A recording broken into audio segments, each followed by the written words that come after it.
এক জালে ধরা পড়ল ৬,০০০ কেজি ওজনের লাল কোরাল মাছ।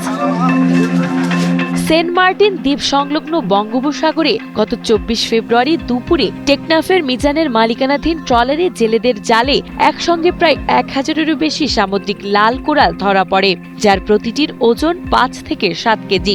এর আগে এত বড় মাছগুলো কিনা হয় নাই, এত বড় দাগের মাছগুলো কিনা হয় নাই, কিনা হয়েছে অল্প অল্প। মঙ্গলবার রাত ১২টার দিকে মাছ বোঝাই ট্রলারটি টেকনাফ পৌরসভার কাউখালী ফিশারি ঘাটে পৌঁছানোর পর স্থানীয় মাছ ব্যবসায়ী মোহাম্মদ রশিদ প্রতি মণ ২৬,০০০ টাকা দরে মোট প্রায় ৩৫ লাখ টাকার পুরো ১৫০ মণ মাছ কিনে নেন। এক জালে বিপুল পরিমাণ এই মাছ ধরা পড়ার ঘটনাটি বেশ বিরল। তবে বর্তমানে মাছগুলো বরফ দিয়ে সংরক্ষণ করে ঢাকার যাত্রাবাড়ি, কারওয়ান বাজার ও আব্দুল্লাহপুর কাঁচা মাছের আড়তে পাঠানো হচ্ছে, যা মৌসুমের শেষ দিকে স্থানীয় জেলেদের জন্য একটি অভাবনীয় অর্থনৈতিক সাফল্য। আলহামদুলিল্লাহ মাছগুলো প্রায় ৪০ লাখ টাকার উপরে হবে। মাছগুলো লাল কোরাল, এই মাছগুলো আমরা টাকা করে সবসময় টাকা চিটাকে পাঠাই দিব। আমরা নিচ্ছি প্রায় ১৫০ টাকা করে কেজি, মন প্রতি ২৬,০০০ করে কিনছি।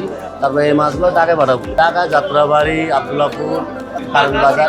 লাভ তো হবে, মাছ তো নিচ্ছি, লাভ লস হওয়ার কথা, তবে লাভের আশাবাদী বেশি। প্রায় ৪০ লাখ টাকা পর্যন্ত হবে। বুট গেছিল হলো শনিবার সন্ধ্যায়, আজকে হলো মঙ্গলবার, মাঝে সহ ১৭। আলহামদুলিল্লাহ ভালো।